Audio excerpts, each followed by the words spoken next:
center and build a house over in St. Andrews Estates. And Tom started meeting all their neighbors, and they said, what business are you in? We said the investment business. So Tom started going over to their house. And slowly but surely, built out, built out, built out. We finally said we need to be here physically. So we bought this property. It's an acre lot right here in the middle of town. There was an old bank building on there. Anybody remember the old bank building that was on here?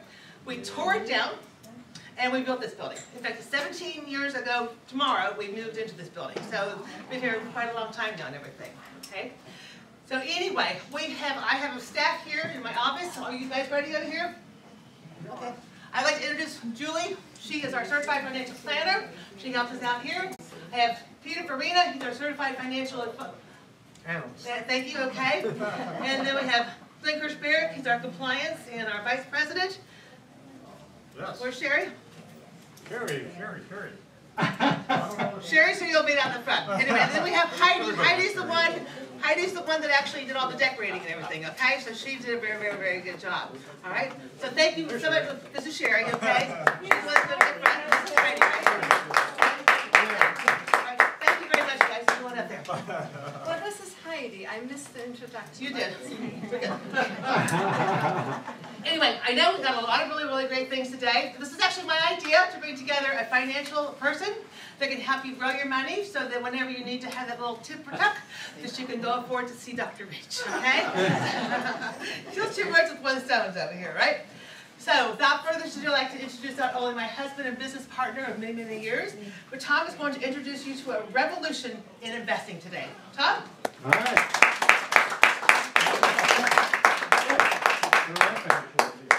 Well, I can't say enough about the partnership with Robin either, right?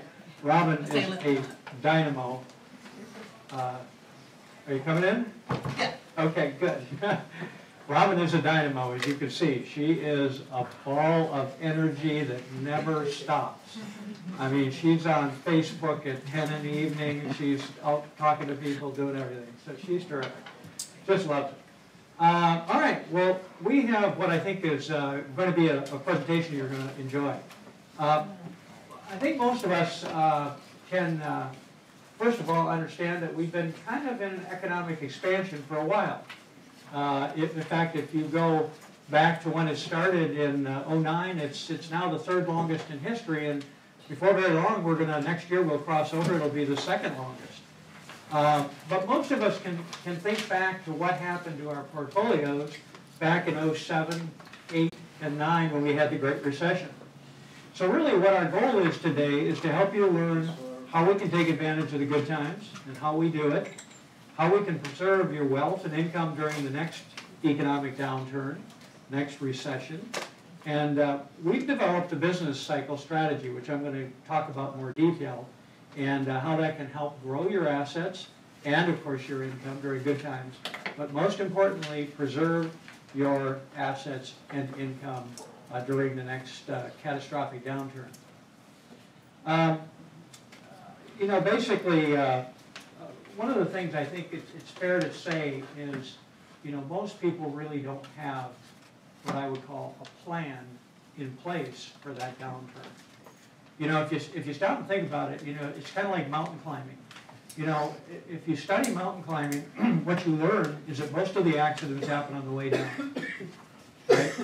In other words, you've conquered, you've made the goal, and then basically, of course, that's where the trouble begins. So, with that in mind, we're going to try to see if we can develop a little clarity here. So here's where we are, and as you notice, we've now, you know, we're almost 8 years into our expansion, so you know, we've gone through recovery, early cycle, mid-cycle. We're basically still in mid-cycle, pushing up against what we call late-stage dynamics, and we'll talk more about that. But it gives you kind of a visual of where we are. So we're about 8 years into our expansion. Now, some of the things that have occurred, for example, early last year when we looked at the economy, things were kind of on the wane a little bit. You know, there was a big fear last year that we were going to have a recession. Earnings were negative for a while. Crude prices had not yet bottomed. In other words, oil prices had gone from over $100 a barrel ultimately to $26 a barrel. And there was a lot of fear of corporate credit because, of course, there were a lot of fears in the market that the bonds would be taken down because, of course, the oil companies issued a lot of the bonds. And then basically we had a kind of a huge run in the dollar. These things have moderated, and as we've moved into the later part of 16, we've seen that this is now, all of these areas are now shoring up and strengthening, and in fact we're seeing that in Europe and around the world as well. So after the election in 16, we particularly saw a reacceleration. So one of the things we thought we would do is go back and say to ourselves, well, what does that mean when we have a reacceleration of growth in the economy, and in fact it's kind of occurring around the world? Well, we studied the years where we had a second year of reacceleration going back to 1968 through 2014. And if you notice, those are some pretty incredible returns. In fact, the average was better than 19%. Now, notice there were 3 times that didn't happen, and we went into recession. However, the odds favored for 2017, when we looked at this data, a pretty good year. And I think you can see that we're having a pretty good year. I mean, it's a pretty strong environment that we're in. Now, what are some of the backdrop regarding this? Okay, well, in the first place, you can pretty much Congress as well as the President have pledged that they want to get corporate tax reduction done this year. Okay, now obviously they had a little bit of a problem with the health care, so they're more incentivized now than ever to try to get something done here. And whether it ends up getting reduced from 35 to 15%, we'll have to wait and see. But again, I think that has a lot of excitement in the marketplace. The other thing is you're probably reading is that there's all this money parked overseas. U.S. corporations have record amounts of money parked in foreign countries. And the way this works is we have the highest tax rate in the world here in the United States. And then, of course, you got to remember they also get taxed on the state monies in a lot of cases, depending on the state tax rates. So, the average tax rate, believe it or not, over in Europe is probably closer to 20, 21, 22%. So we're way out, taxed here in the U.S. And of course, you take a company like Apple, you've all heard of Apple, of course, and you learn that they've got $256 billion parked overseas. And of course, Apple's CEO is saying, well, if we bring it back, we've got to pay a 35% federal rate, we've got to pay a 5% on average state rate. They're not going to do that. So bringing that money back, maybe with some one-time tax rate, and then basically getting it involved in some incentives that would help the economy is something that they're being talked about. Also, they're talking about infrastructure. Now, a little different this time. Instead of throwing $1 trillion as we did a few years ago at infrastructure, what we're talking about here is a private-public partnership where the government maybe puts up $200 billion, and then basically private sector puts up $800 billion. And of course, we certainly could use that. We could talk about roadways and airports and tunnels, and of course even technology infrastructure. And then of course I probably am guessing that nobody would be upset in the room if they cut your taxes a little bit personally. Fair assumption. Now, one of the other things that isn't on this chart, but it's definitely there, and it's in the control of the administration, is that they are trying to reduce the red tape, right? I think the president was talking a few weeks back about if you wanted to build roads, it might take you 10, 12 years to get the approvals on certain things. And so they want to start streamlining that and be able to get projects done more quickly. And I think there's a lot of excitement about that in the corporate world. And I think that's where you're seeing this enthusiasm in the market. So, generally speaking, as long as they probably don't raise interest rates too rapidly, the Fed doesn't do that, and inflation stays relatively moderate. There may be some interest rate increases by the Fed, but bottom line is not going to be killing this market. The other thing is, remember, they've been fearful of deflation for the last 8 years. So they want to let this economy run a little bit because they don't want to kill the goose that's kind of laying the golden egg here. Now, obviously, there could be roadblocks, and we just have to stay tuned on a regular basis. So where are we in the markets? Well, this is kind of the backdrop we're looking at. You know, employment's growing, lending is starting to pick up, manufacturing is rebounding, of course, housing is expanding, retail sector is expanding. Most of us realize in retail, it's the Amazon effect, right? They're going more online, but nonetheless, it's there and it's growing. And for now, really, inflation is at historically low levels. So the Fed is really still accommodated. And of course, there's that tug of war whether they'll raise rates and how frequently, but we don't think it's going to be that dramatic. So when you have a backdrop like this, stocks have historically been pretty directionally consistent because these are positive things. And that's kind of what you're seeing in the market. And again, if you notice, the sentiment, basically is improving. You can see that, I don't know if you've been watching the markets that closely, but the environment's been very favorable and things are doing extremely well. I think the S&P is up about 15% this year, so we're having one of those second years of reacceleration. Basically, we think even in late stage, and we're not quite there yet because we still think we're in mid-cycle, but we can have pretty good returns. Let me just give you an example of that. If you look here, these were years where it was later in the cycle, and we had these really positive. These are over on the left. You've got the percentage returns, and over here you've got 50 years of history. So you can kind of see that. I always think of Alan Greenspan. You remember his famous remark in the fall of '06. He said, the markets are, what was it, the irrational exuberance. Do you remember that comment? Well, believe it or not, we went on to have a good year in '96. We had a great year in '97. We had a great year in '98. We had a great year in '99. So the point is that we could potentially still see something like that happen. Now, one of the things we want to talk about a little bit, because this plays into our thesis, is understanding the business cycle. So what we want to understand here is that there is a business cycle in the marketplace, and we go through what we call expansion, we hit a peak, and we go through contraction, we call recessions, and we hit a trough, and then it kind of repeats and goes over and over.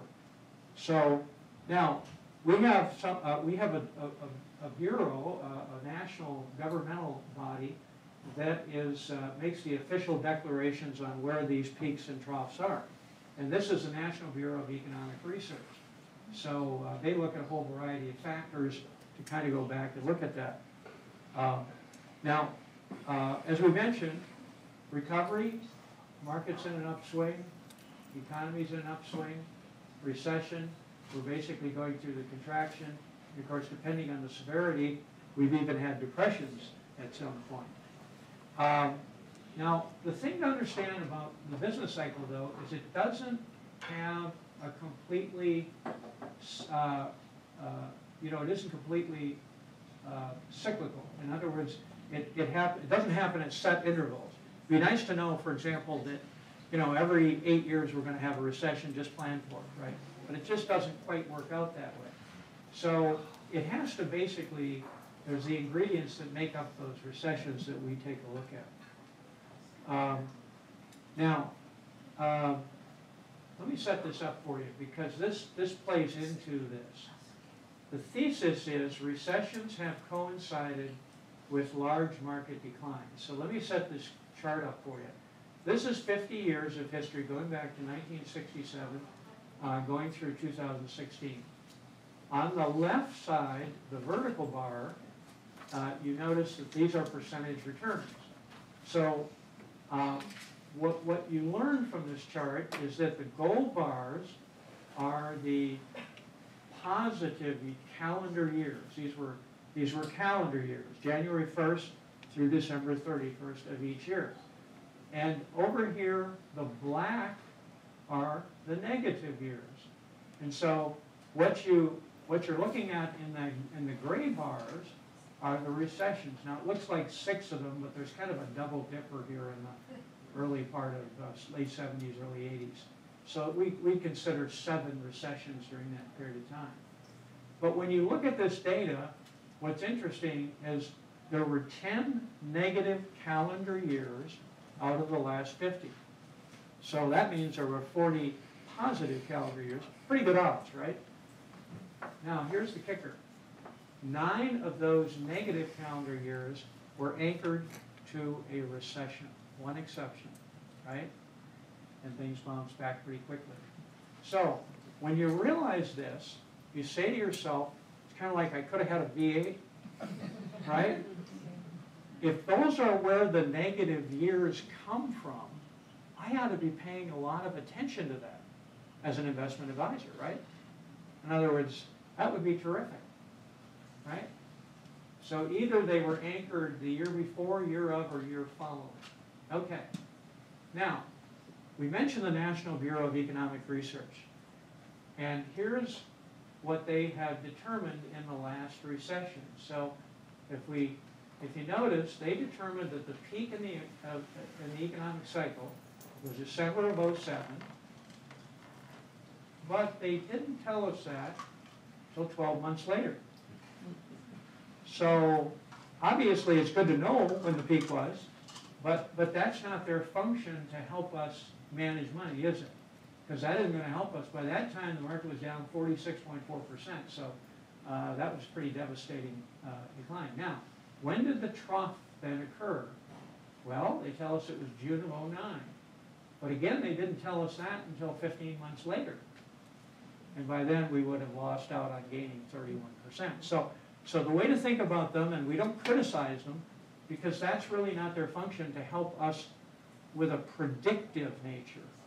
But as an investment advisor, it sort of makes you realize, could we create something that would help us? And that's basically what we did. Let me show you how this works. This is a chart. So let me set this up, because if you miss this, you will then be lost. And we don't want that to happen to anybody. So again, we're going to be talking to calendar years down here. So we're looking at 50 years of time. And over on the left, we're looking at the score on the index that we've created. Notice the score goes from 0 up to 100. Okay? Now, basically what we wanted this to be is predictive in nature, right? So how would we do that? Well, first and foremost, this information is published on a monthly basis by the government. Actually, the St. Louis Fed produces all this information on the economy. In fact, we download it every single month. Now, we reached out, as we developed this, after we did our work, we reached out to a great economic group out of Houston to help us refine this and really make it work as we intended it to work. So when you build something like this, it's built scientifically. What do I mean by that? Well, you want it to be predictive. So if you had a component, and there are over 100 of them in there, but if you had a component that identified all 7 recessions, that's going to get a high score. If you had one that identified 6, that's going to get a pretty high score. One that did 5, a little bit less, and so forth, right? So it is predictive then in nature as you see it. So now, one of the things I want to draw your attention to is there is a gold bar going horizontally, and that happens to be at the 70% score, okay? So what that tells us is, and I want you to take note, all of these various, and by the way, the gray bars again are our recessions. All of those, once that score broke 70, notice how rapidly it declined. Straight down, in fact, almost like a knife, right? See how that declined at that point? Now you ask yourself, well, would this have helped me, right? That's the first question. Well, let's go back here and let's just go to August, we're gonna go to 2000. And that was not the last recession, but the one before. Our index crossed 70 in August of 2000. Market was actually down about 5.5% when it went through the 70 score. It went down another 5% that year in 2000. And then in 01 it went down another 12%. And in 02 it went down another 23%. And then it began to bottom out in the first half of 03. So you can see that that would have been rather helpful information to know as far as being able to preserve your capital, right? Now, let's go over to the last, what we call the Great Recession. The index crossed over under that 70 score in June of 2008. In June of 2008, that year, the market was down 3%. The second half of that year, mainly in September, October, November, December, it declined another 34%. And in the first half of 09, it declined another 20%. Okay? So it would be very helpful to know that information. What would we do with the money if we, say, took our profits from stocks here in August of 2000 or in June of 08? What would we do? Well, what's very interesting about the business cycle is different things perform better depending on the phase of the cycle. And notice there's 5 phases. We go through recovery, early cycle, mid-cycle, late cycle, and then recession. Well, in recession, safety is the most important thing, right? Because you can see how the markets are declining dramatically, and that's real money you're losing. So what we basically want during that phase is something that's going to be positive. And of course, something that offers you the guarantee of the full faith and credit of the U.S. government, like Treasury bonds, are probably going to do very well. And you today could even do that with exchange-traded Treasury bonds, where you've got different maturities in there. And believe it or not, depending on the maturities, because typically the Fed wants to, make sure that interest rates are down. They want to make sure there's plenty of liquidity.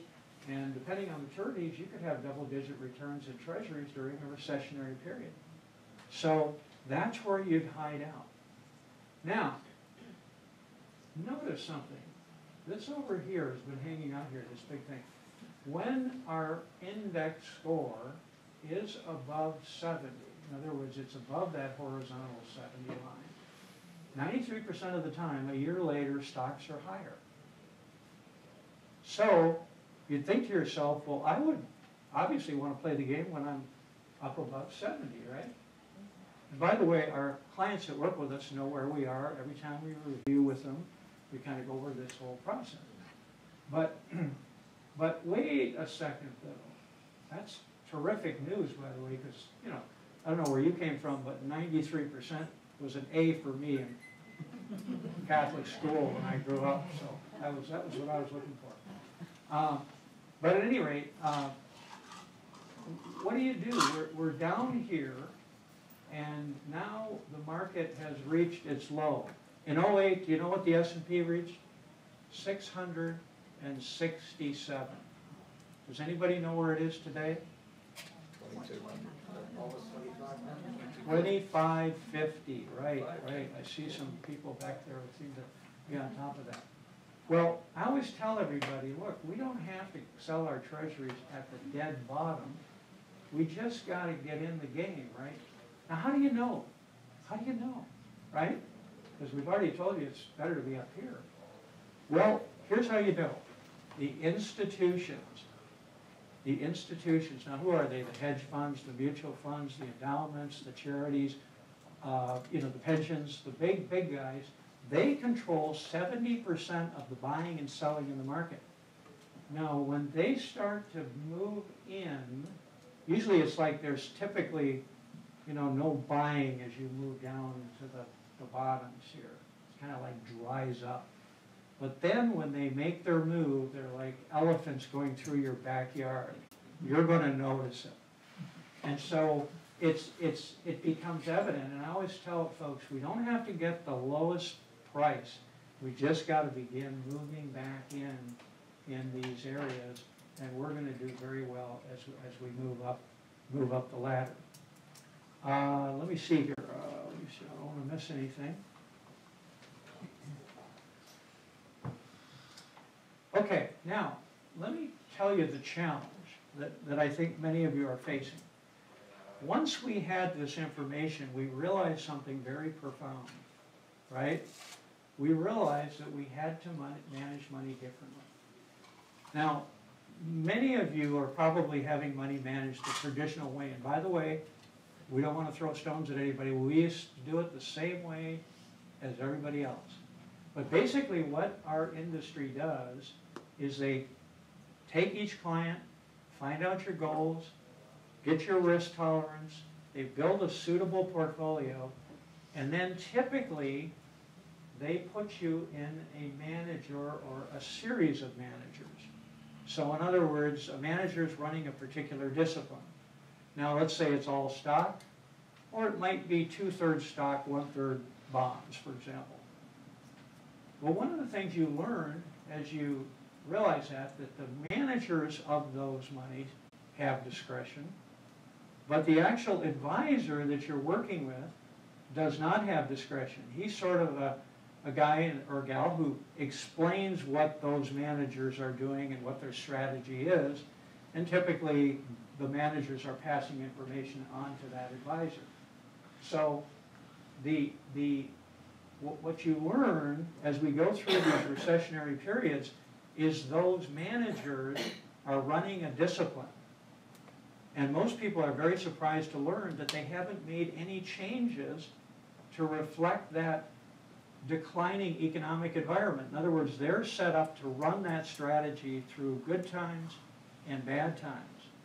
And so the other complicating factor is if you're working with a successful advisor, let's say they've got 400 clients, which is what we have, they have to get all new paperwork signed to make that stock discipline or that 60-40 discipline and make it more conservative. Well, by the time they get to their 200th client where they've signed new paperwork, they're probably harming them more than they're helping them. And so it's not set up to be nimble and be able to adjust. So what does this mean? Well, again, wisdom comes from good decisions, right? And basically what it means is we recognize that we had to change the way we were doing things. We had to become the manager, okay? So that's what we did. We became the manager. Now, you say to yourself, well, what if I told you, is that a good idea, bad idea? What if I told you that over 1 year, 3 years, 5 years, 10 years, and 15 years, that the indexes have outperformed 92 to 95% of the active managers? Now, is it worth our time, energy, and effort to pursue the 5% that might have beat the averages? Probably not, right? What we say to our clients is we want you to benefit while things are working well, right? But when they stop working well, we want you to be able to take advantage of the situation. Well, what do we basically have to do? Well, we want to be able to make those trades. Let me give you an example. After the election, when it became clear who won the election, we made a move to make our portfolios more, make them more stock-oriented. Now, we had 5 models we run: conservative, moderate, balanced, growth, and aggressive. So what we do, what we did basically is we set that trade up. Now, first thing to understand is where are the assets? Has anybody heard of Bank of New York Mellon? You ever heard of Bank of New York Mellon? Most of us have, right? They own a division called Pershing. And Pershing is where all of our client accounts are carried. Now they're an enormous operation. Bank of New York Mellon either manages, administers, or custodies 20% of the money in the country. So Pershing in itself is just an incredible company. And so what they allow is basically the ability to do block trading. We have discretion on our accounts. So we basically set those trades up. Took us probably, we had to take some legacy assets out, but it took us about 30 minutes to do that, and then the actual sales, the actual sales and the purchases took under 2 minutes. All of those accounts were rebalanced instantly. So that's what we think has to happen to effectively do what we're telling our clients we're going to do for them, which is to protect that capital. Now, why is that important? Why is it important? Because our clients, for the most part, not so much you folks, but our clients are in the retirement phase of life, right? They're no longer climbing the mountain, putting money away. They're basically taking it out, right? So they're taking that money out of their accounts to live on, right? And so the bottom line is, let me give you an example. What we do for all of our clients, and we can do this for you as well, is we do cash flows. So we sit you down and let me just say that, let's assume that you're going to live comfortably. If we can just get a 4% return, you're going to live, you and your spouse, till you're 90 plus and have a great life. But then we stress test the portfolio and we make some assumptions. Let's say that we have a recession just coming up soon. And let's say that you're going to see the market decline 28% first year. We're going to see it do 12 the second and 5 the third. That same couple who had it made in the shade now runs out of money around 75, 76 years of age. And I encourage you to go to my website. I have a video. It's called the Sam and Sarah video. And this is a real life story. Sam worked for the same company for 40 years. He retired, rolled his 401k over, told the advisor, I need $100,000 a year, which was 4% of $2.5 million. And that was in the fall of '07. Went through this recession, taking his income as he went along. And he was referred to us in the fall of '13. At that point in time, the account was worth 1.3. And we had to give him the bad news. You know, you're not going to be able to live, because that 4% on $2.5 million is now more like 8%, right? That 100,000 he's taking out, it's 8% on 1.3.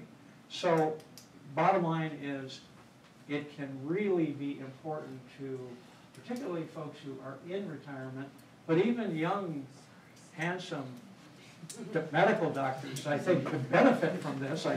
They're paying attention back there. So, let me tell you a little bit what makes us different. Here's what we're going to recommend to you if you're interested. We do things differently, as you can see. And a lot of this comes from my own personal experience, right? Robin and I have never had children, so we didn't have to spend all that expensive stuff to send them to Ivy League colleges and all that. So we've been investing since I was 18 years of age, so I don't know what you might think, but it's been my life. And the bottom line is that, you know, we feel pretty comfortable because we understand what we're doing and the way we're doing it. And the way we do it here is we work with a team. And we introduced you to the team. And we're really proud of the team. Glenn, by the way, has been with me almost 20 years now. So he is like, you know, just absolutely, you know, right together. We talk. Julie's has 20 plus years as a certified financial planner. She's really great at that. Peter's a chartered financial analyst. These are the guys that typically run the mutual funds and run the pension accounts. So he's got 25 years experience. You know, so we're talking about a very, very good group that we work with. And so what we do for all of our clients is we do these things that you're seeing, run the money, run the cash flows, we're paperless, and then we keep the rest of their life in order. What is the rest of their life? Their insurance programs, their health programs, their various homeowners, all of that sort of stuff. We have other companies that do those things. We have a relationship with Donna Peterson. Donna was a CPA in Ohio for 20 years before she settled in Sun City. That company now is 15 years old. She's terrific. So we have all these things, and then also work with an estate planner here. So in a sense, if you work with us, you know, if you have confusion about any part of your life, we've got it. And that's kind of how we do it. So I want to encourage you, without obligation or cost. And by the way, one of the things you may be wondering, how about cost, right? We're actually, and one of the things to know about our industry is we're good at, there's a lot of places where the industry can hide costs. And we kind of ferret that out. So when we visit with clients, we share that with them. And when you look at what we do, because we're fee-based, fees are deductible on the taxable accounts, and the bottom line is that we kind of compare that so you'll understand. Plus, we're a pretty good deal because we include all the financial planning included in that fee. So when you really look at what you get, it's really pretty terrific.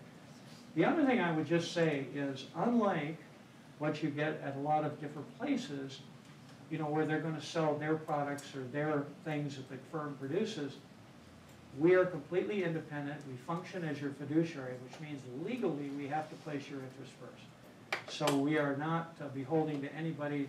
There's no branch manager telling us what to do. There's no vice president. There's no nobody else. So you're the boss. We're the boss, right, Ron? And that's the way we like it. Mainly because ultimately you're the boss, right? I mean, it's a relationship that we want to develop with each of our clients and have it be a good one. And by the way, part of the getting to know process is, and there have been cases where we've had clients walk in with millions of dollars, and after we met with them and we talked about their goals and what they were trying to accomplish, we decided, you know, that we weren't the right firm for them. So it's a question of, we want that, ultimately, that client to be happy. We want them to be advocates. We want them to be saying, hey, these guys are fantastic. And we really believe we are, not because necessarily of me, but because of the team we put together. So that's the thing. Great job. Great job. Hey! Robin and Heidi are going to be here, so if you want to make the appointments with us, they can do that. And if you don't have your calendar, don't worry about it. We can very easily give you some dates, and then you can call us back. Okay, now I'm going to introduce Stephanie to you. She's going to tell you about the other part of our program that we put together for you today, okay? So, this is Stephanie. Thank you very much, Robin, and thank you very much, Tom. Tom. Yeah, let me try that. So hello and welcome, folks. Thank you so much for coming today. My name is Stephanie Dollins, and I'm a patient advisor at ImageLift. I'm also a patient, so I'm happy to share my personal experience. We're so excited to have you here today and to help you find what you're looking for. Dr. Rich Castellano is a double board certified facial plastic surgeon. He's performed well over 10,000 cosmetic procedures of the face and neck. He's also the Wall Street Journal best-selling author of the book you were given today. Dr. Rich lectures all around the country, and he takes a lot of media requests. We're going to show you some of that video footage in just a moment. If you haven't done it so already, just take a second to silence your phones and we'll get started.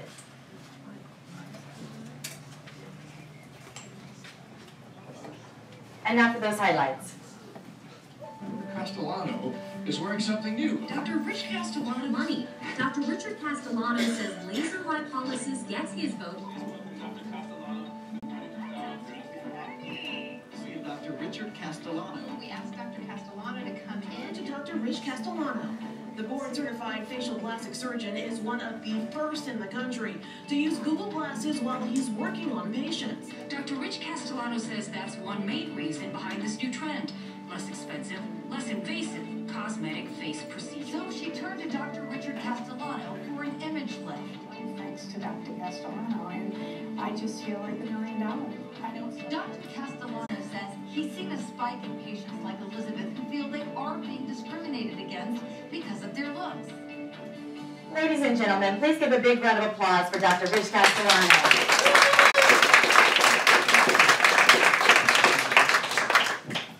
Hello everyone, wow, we are so grateful to be here. This is really wonderful. Thank you so much. Robin and Tom Pan, our gracious hosts, please give them a big hand for putting this together. That's right, they put on a great party. And one of the greatest things that I love about what we do is the people that we meet and get to engage with. And I will tell you that as I've gotten to know Robin and Tom, what amazing integrity and amazing people to be around. I love to talk about the power of smile, and they are great smilers. So thank you so much to both of you for having us out here. And I am also so grateful that there are people that understand like the numbers like Tom does, because as I'm looking at it, I said, that sounds good, but thank goodness he understands that, because my brain is saying, what's going on? I need some help. So wonderful. You make your appointment right in here, doctor. That's right, I know. I've come to the right place. So what we're here to talk about is how we help people look a little more youthful, and why is this important? Do people treat us differently based on our appearances? Do they treat us differently based on how young or how old we appear in our workplace or in our relationships? And most importantly, who is the person that treats us differently based on our appearance that matters most? Ourselves, or your spouse, as Bob said. When we look into the mirror, if we feel good about ourselves, it makes such a difference. Look good, feel good, do good. Now, some people talk about plastic surgery and say, well, is that all about vanity? Our appearance is actually a tool. And our appearance communicates to other people before we even open our mouth. You follow what I'm saying? Right? When we use our appearance for negative reasons, to put other people down or say, I'm better than that person, I look better. Or some people even put themselves down with their appearance. They beat themselves up. You know what I'm talking about here? That's what I call vanity. And when you meet someone who uses their appearance to inspire other people, to feel good about themselves and make other people feel good, that's called style. So it is an honor to be here and help people do the most with their appearance. We are living so much longer. At the turn of the century, people in the 1900s, people age 45, that was the age limit. That's when people were passing away. People are living so much longer. And they're living great lives. So we're excited to share with you what is the future of plastic surgery. So that being said, this is one of our patients, Judy. Judy is a big smiler. Now what I have found, I like to be very practical when it comes to doing cosmetic treatments. There are 4 basic things that we do. If we sag, we just tighten things up. Keep it simple. We're putting things back where they already were. If we lose volume, we're going to fill. Sun damage, wrinkles, and sunspots to the skin, we polish and repair the skin. The 4th category, it outshines everything else. And that's our behavior. And it is very humbling. None of my treatments look as good as Mother Nature's free facelift. Let me just smile. Do me a favor, I want you to turn to who's next to you. Just give them a big smile. Big smile. Don't we look better when we smile? Can you feel the energy in the room? That's a real thing. Those wonderful energy, it feels so good. Why don't we do that more often? Our appearance is very powerful to create emotion in others, to connect with other people. Life is about relationships. And appearances do matter, which is why we're so excited to be here. And so, as long as you have the power of smile, then you're ahead of the game. And if you want to look younger, I can help you with that, tightening volume and skin. And if you want to look younger than what we can achieve with the cosmetic treatments, then you just have to act immature. So we will show you some of our before and afters. You'll get to see what we can do this way. You can understand what it's like for you. Judy, she's a family woman. She was a caregiver for her parents. Has anyone here ever been a caregiver before? Is that easy, being a caregiver? Boy, it's very difficult. It's emotional. She was a caregiver for her parents. It was nice that she could be there for them. She did this for 20 years of her life. And it can take a toll over time. Now, when her parents passed, unfortunately, her husband fell ill. And she was his caregiver for an additional 10 years. After being a caregiver for 30 years, Judy made a confession to her daughter. She said, you know, I don't even know who I am anymore. She felt like she had lost her identity. That day, Judy made a very important decision. She got in front of the mirror, and as she looked in the mirror, she noticed she had some aging changes to her face. And when she looked, she liked what it looked like when she would pull back in the mirror like this. Does anyone here ever do that? She liked what she saw when she pulled back. She came to my office. I will never forget meeting Judy for the very first time. You know how when you meet people that have been through very difficult times, that the little details don't tend to bother them so much? You know what I'm talking about? This was Judy. She was very humble, reserved, quiet. We talked. We had a nice conversation. She told me about her family. We looked into the mirror. She shared with me her goals. I did the pull like this. I said, how does that look? She says, I like it. I said, some get a little less, some get a little bit more. If you need to come back another day and do more, that's better than going too far. Like I said, 4 areas we treat. If we sag, we tighten. If we lose volume, we fill. Sun damage to the skin, you polish and repair the skin. 4th category, behavior. And there are 4 principles that you must follow for good cosmetic treatment. Number 1, you must look natural. Yes? Yes. So I want you to say that back to me. You must look natural. And you will. That's why people come to me. Number 1, you must look natural. Safety. Less is more. All done under local anesthesia. You do not need to do traditional procedures. You don't need general anesthesia. You don't need IV sedation. So you must look natural. Safety. Prevention. If we're lucky, aging keeps coming for us, right? It's better than the alternative. Prevent aging changes.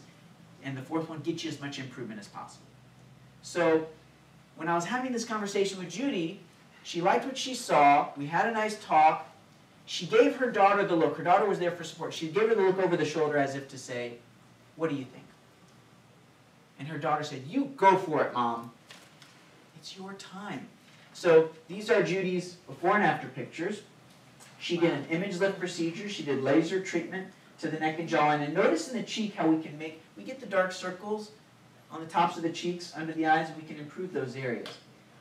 So Judy got such a great result, and we love seeing our patients when they come back and share their results. And I love to ask them, what's the response been?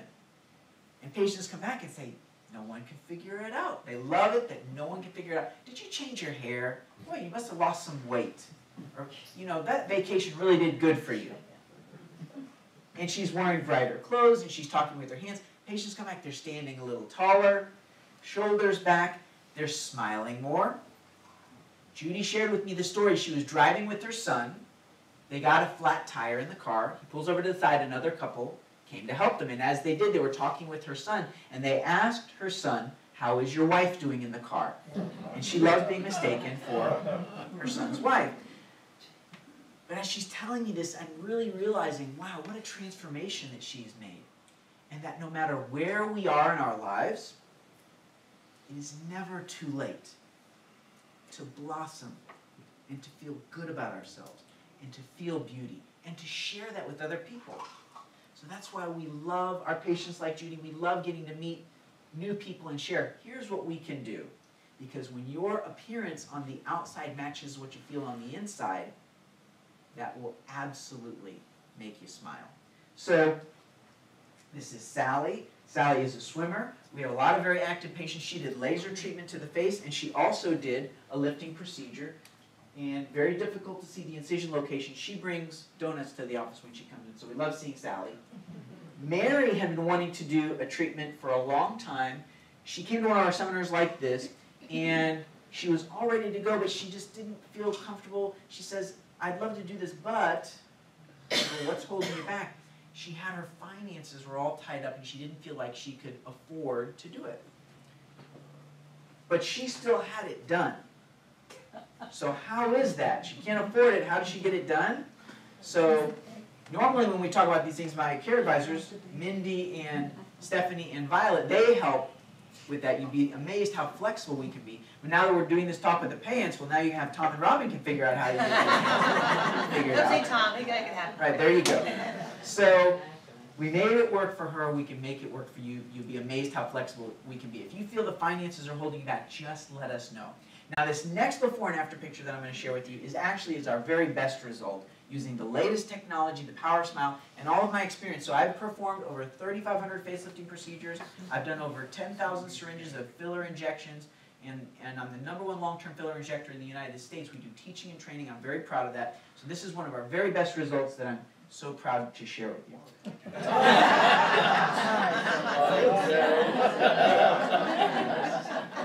Didn't we do a great job? Now, let me ask you a question. Do you think that we ever have people that come to us and they want this kind of improvement? We have to have a talk with them. There's a limit on how far we can go. So we take things as far as we can. If we need to come back another day, it's better to do that than go too far. We can't take things this far, but we'll take them as far as we can. Now that's my daughter. She was in 3rd grade there, and she just turned 15. Now she's going to be driving, so we're so proud of her. But we can't go this far, but we'll take things as far as we can. And before you leave today, I got a chance to meet most of you. We will do a one-on-one to give you an idea and help set the expectation of what we can do for you. We can't take things this far, but we'll take them as far as we can. Melba comes out to a lot of our events, and she shares her experience. She called these her Richard Nixon jowls. She did a lift, laser, touch-up procedure. Very difficult to see the incision locations. Jeannie is a nurse. We have a lot of medical personnel that come through because they don't want to go to a hospital. They don't want to go to a surgery center. These are office-based procedures. I have an outside consulting firm, and they monitor our practices because you always want to be improving. Safety standards. We broadcast many of our procedures for teaching. Hundreds of thousands of people have watched live, right? Through the amazing magic of our wireless plans, AT&T and Sprint, through our cell phones, we can broadcast these things. It's really remarkable what we can do. So I obviously feel very confident about what we're doing, being a leader in the industry, and I speak at the national scientific meetings as well. Jeannie sent her family and friends as referrals, so we're very proud a lot of medical personnel come through. Martin, he's a golfer, retired from the finance industry. Notice we get the jowl line that's draping through here. We did a lift. Difficult to see the incision location. You see this little sunspot he's got here? Can you find that over here? It's actually tucked up behind his earlobe there, so we take all that skin and move it back. Okay? And there he is smiling. We always look our best when we smile. Mary, she came in, wanted to do something about her neck and jawline.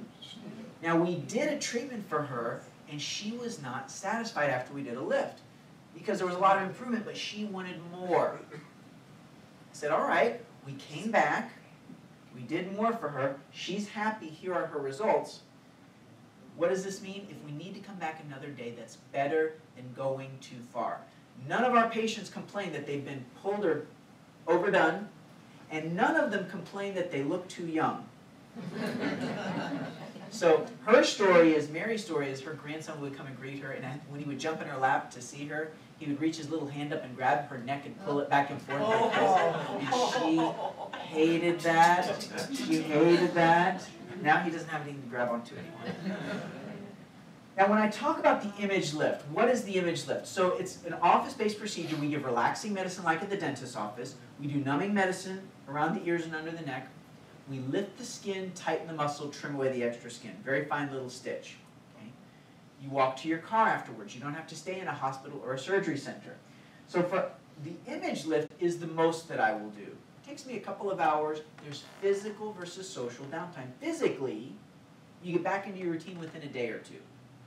Socially, errands, shopping, things around the house. Socially, you pass the grocery store test in about 7 to 10 days. So these are not traditional facelifts, right? There's no surgical staples, no surgical drains, no general anesthesia, no IV sedation. People used to talk about getting, cut all across through here. We don't do that, right? So that's the image lift is the most that I'll do. Then there's a step below that. I call it my mid lift, where you still get a good result on your profile. It's a little bit less. Some people it's easier for their budget, so we can be flexible. Then there's the mini. Now what is the mini? The mini is a 1-hour procedure. We tighten the skin through here. This area may not be addressed as much, and that's the right choice for some people. So for Al, I told him, I said, Al, we probably should do the image lift or the mid lift for you, because he had a fair bit under here. He said, just do the mini. I'll be fine with that. We did the mini. He was happy. He still has a little bit under here that you can see. He's okay with that. That's why the one-on-one is so important, because then we can customize a plan for you, something that works right for you. Now, laser tightening. This is 1 day later. No stitches. No physical downtime, swelling for maybe 4 to 7 days. But 1 day later, you can see how it does tighten the skin. We lose the elasticity in the skin. It's like the elastic band of the old socks that get stretched out. It doesn't fit so well anymore. Okay? So the laser, no stitches at all. Laser tightening can do a very good job. Monica came on TV and she demonstrated her results. We did some filler in the corners of the mouth. And she's very happy with the results. No stitches at all. Laser tightening. Nothing replaces the image lift. So the image lift tightens the muscle and removes the extra skin. Right? Difficult to see the incision locations. This is 1 year later. People ask, well, how long do the image lift last? People typically will wait 5 to 15 years before they say, maybe I'll do another, right? Some come back after a year or two for a tuck-up. Some may wait 20 years. It's like getting 5 years or 50,000 miles out of your tires. It just depends on how you drive your car, okay? So now I combine the laser to tighten the skin, the lift to tighten the muscle, and the lift to remove the extra skin. So 3 separate strategies. Deb is a radio show host. She's a fitness instructor. Laser for the skin, lift for the muscle, lift to remove the excess skin. RJ's an actress. She's in movies and in television. And I heard from her recently. She sent me the nicest note. It's been almost 6, 7 years now, saying she still loves her result and we're so proud of her. Some of you may have your photos from when you're younger. If you don't have them, it's not mandatory. But when we look at our younger pictures, you can see how the volume changes in our face, right? We lose volume. And see how we hollow? Take your finger and just touch your cheekbone. You can feel the cheekbone and the brow bone, the bony structures in the back of the jawline. As we age, we lose bone. We even get a little bit shorter, right? The bony prominences get smaller and erode, and then the facial mask will sag over top. So all I do, I just put things back where they already were. You just refill, reinflate. So now she's done the lift and combination fillers, and when you build those areas together, you get the best results. Full jawline, Katie's a nurse, she's a figure skater. We did lift and fill over here, it looks natural, it's not overdone. Full jawline, hollow, lift and fill. Fillers, facial fillers are the future of plastic surgery. No downtime, it looks natural. We have permanent fillers available. How many of you are aware that there's permanent fillers available? How many of you knew that? Most people are unaware that there's long-term fillers available, right? If you read the FDA description on Bellafill, it says non-absorbable. And it's a product that's been used in the medical industry. The PMMA has been used for 50, 60 years, safe in orthopedics, heart procedures, eye procedures in the eye. It's a safe product, been very well used in cosmetic use. With fillers, there are 3 decisions that you need to make. Number 1, where? Beginners usually want in the smile lines and the cheeks. More advanced technique is full face. So you decide where. Number 2 decision, which filler? Long-term or short-term? Some people want to stick their toe in the water. Let me do the short-term and see if I like it, and then if I'm happy, I'll do longer-term. Once you do fillers long enough, everybody starts to say the same thing. Don't you have something that lasts longer? The most expensive filler is the temporary filler. You have to keep replacing it, right? So, where do you want it, which filler, and how much of that filler? We will not overcorrect you. You will look natural. If you need to come back another day and do more, that's better than going too far. And a lot of this is covered in our book. We are very proud of this book that you have. It hit the Wall Street Journal bestseller list. Patients tell me that they may read it multiple times before they do a treatment. There's great stories and knowledge and information. That way we are an open book to you. So a lot of this is covered in the book as well. This woman came in, she loved her filler results, she came back at 6 months, and then she said, my filler, it's all gone. I said, let's look at your pictures. 6 months later, we look at her pictures, and she looks and says, oh, I didn't realize the lines were that deep before. There's a famous plastic surgery saying that after we do a cosmetic treatment, our vision gets better and our memory gets worse. We will forget. It's human nature. The pictures will show it, so we take care of that for you. Now, this is full face fillers. 7 syringes of long-term filler. Looks natural. None of her friends can figure it out. We took the mole off of her cheek as well. Some people are happy with just 1 session. Some are not satisfied until they do a 2nd session. Some may do a 3rd session. This is 2 sessions. This gentleman did 16 syringes in less than 30 days. And what a transformation. He looks younger. No surgery at all. No surgery. It looks natural. If you need to come back more for another day, that's better than going too far. Laser treatment will treat the lip wrinkles and sun damage to the skin if the lipstick leads into the lip lines. This is my Aunt Shirley. She did laser and lift. She's in her 70s here.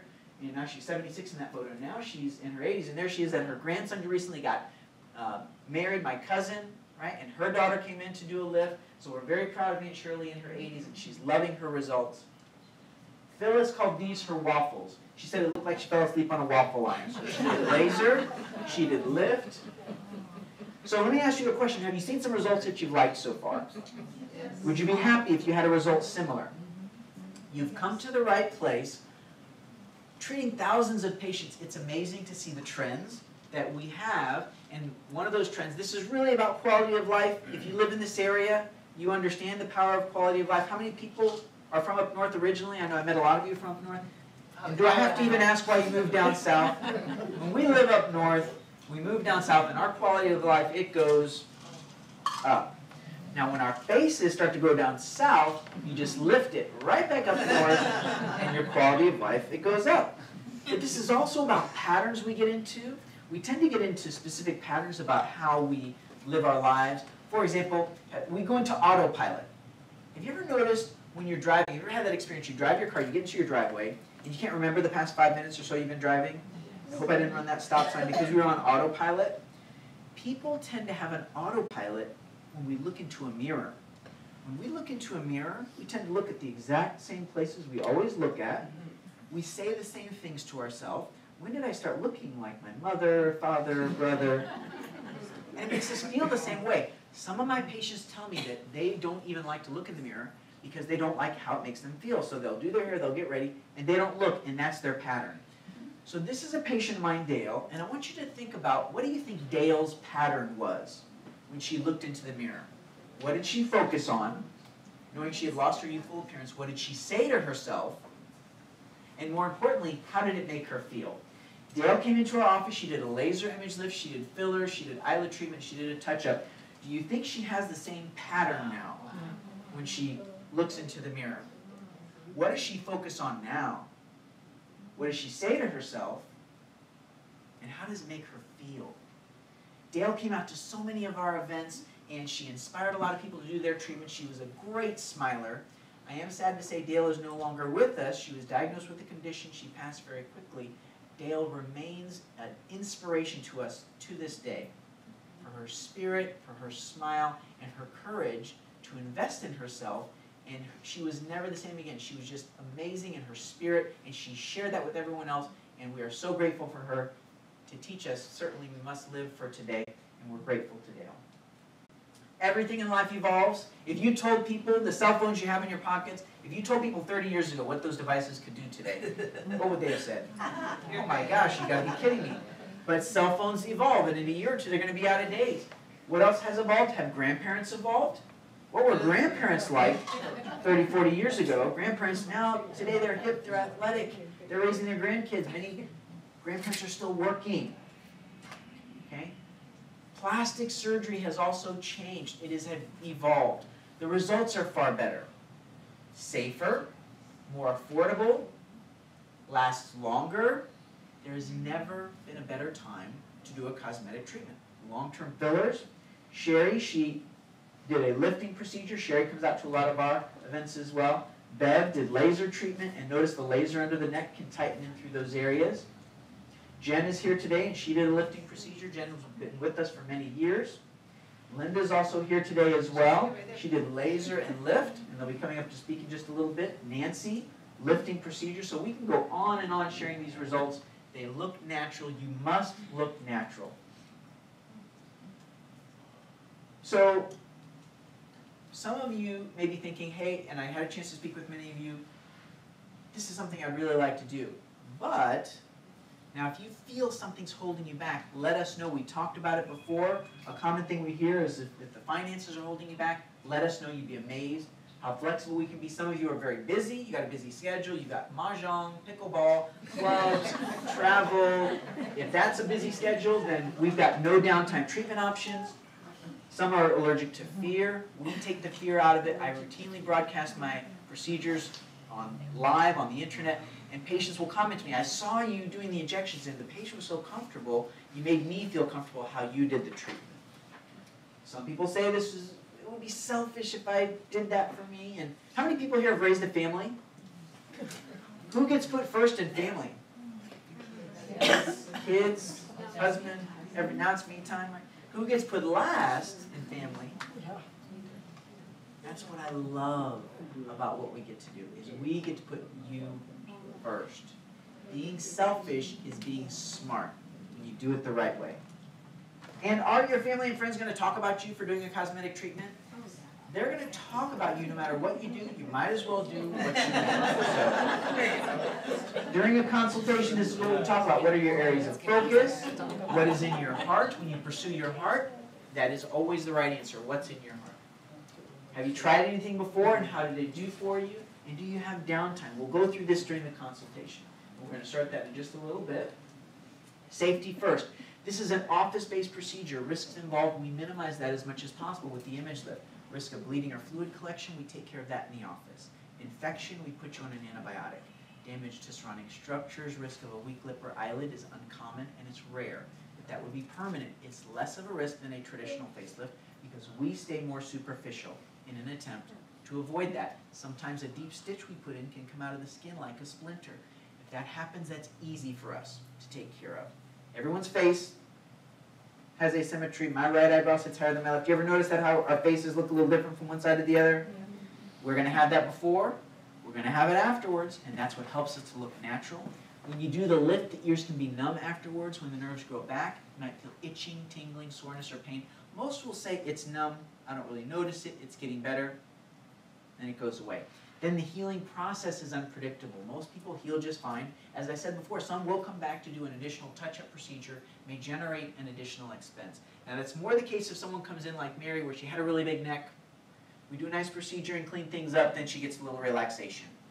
If she wants a touch-up, it can cost more money, and during the one-on-one we will tell you your risk for that is low, medium, high, whatever the case may be. Now, facial fillers. What are the risks for fillers? I was just talking with an organization today talking about our techniques to help fillers be more safe. We're very proud to teach these all across the country, even all around the world, for people who watch our broadcasts. Risks of fillers are risk of undercorrection. If we undercorrect, you can always come back and put more in. Risk of overcorrection, we go conservatively, and I will not overcorrect you. Risk of lump or bump formation with the fillers is uncommon, and if that happens, it's treatable. Most people will feel their skin, and they say, I know that filler's there, but I don't feel it. Some say, well, I do feel something, but I don't see it, it doesn't bother me, I leave it alone. Rarely do I make an incision to take a nodule out. So my strategy, just use a small amount over a large area to minimize or eliminate your risk for that. Now I use a safety cannula when I do the injections. What is a cannula? It's basically a soft needle, less bruising, less trauma. Risk of getting that filler into a blood vessel, causing scarring, loss of vision, damage to surrounding structures is rare. Risk of infection, reaction, prolonged swelling is rare, and that's treatable. So safety first. We love to reward people who take action. We'll be doing the one-on-ones today. And for anyone who puts a deposit towards a lifting procedure, we give you, Mindy, we're giving you $250 off your image lift procedure. So we love to reward people who take action. That's for placing a deposit during our seminar. We love referrals. And I have discovered that you should never tell your family or friends that they need to see a facial plastic surgeon. We get referrals every day, but how do you tell your friends and family to come see us? Dana, our esthetician, is Dana. There's Dana. Raise your hand, Dana. Give Dana a big hand. Dana's amazing. She does the skincare for our patients, and they love Dana. If you want to meet us, just call and say, I'd like to get an appointment with Dana, and she can do a free facial mask and consultation. So tell your friends to call our office to meet Dana. Do the free facial mask, facial treatment. And then we'll have the talk. That way you didn't tell them they need to see a facial plastic surgeon. We get referrals every day. We love it. I'm going to answer just a few. We're running short on time, so what we're going to do is we're going to save the questions for the consultations. But Linda, Marty, and Jen, ladies, why don't you come up, and then we'll share about, let's give these ladies a hand for coming out today.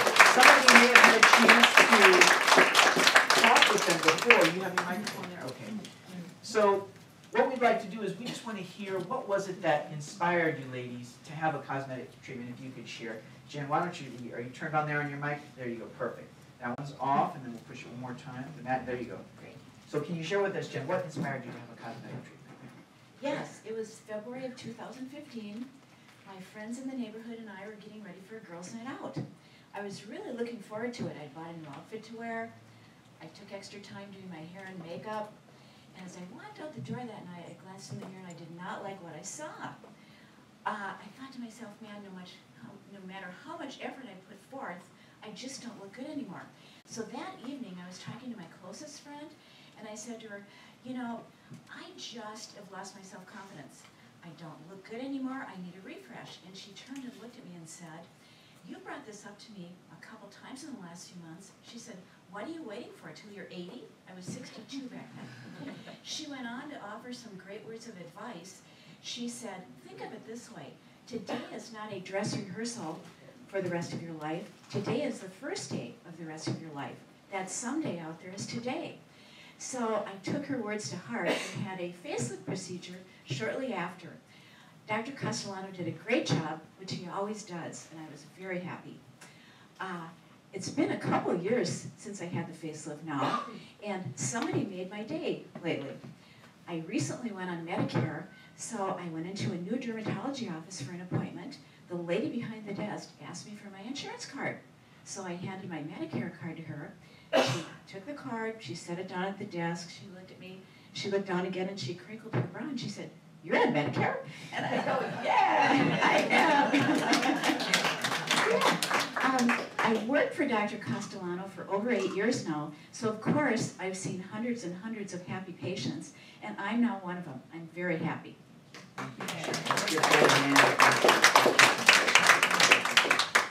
So Linda, can you share with us what inspired you to have a cosmetic treatment? Well, I was at my mother's 88th birthday, and I was standing right behind her. We had pictures taken, and I looked at the pictures, and I went, oh my goodness, I look just like her. And we came home, and I told my husband, I said, we have to do something. And he agreed. And then we did our research, and we found Dr. Castellano, and we interviewed 3 other doctors, too, and we said, we want the best, and we got the best. And that was Dr. Castellano. He only does faces, and that's very, very important when you're doing plastic surgery, and you want the best. And so we did the best. And I had the Mercedes. And every morning I get up and I do this in the mirror. And I love it. And my husband is very proud that he has a young looking wife. And he shows me off. and I'm going to be 69 come December. How long have you all been married, Linda? David and I celebrated our 50th anniversary in March. Congratulations. Thank you so much. So Marty, can you share with us what inspired you to have a cosmetic treatment? I was feeling young inside. I have young friends. I have a husband that's 14 years younger than me. But when I looked in the mirror, I didn't quite match the rest of me. So I met Dr. Castellano, and I had the procedure done in 2005. And then my son passed away, and I needed a little pickup in 2013, and went back and had another procedure, just freshen up a little bit. And it's been the best thing ever. I feel great. I love sharing my story with all you people and telling you that it's the best thing I've done for myself in a long time. So, and he's fantastic. Thank you for sharing, Marty. Can you share with us how young you are? I'm 73 and almost 74.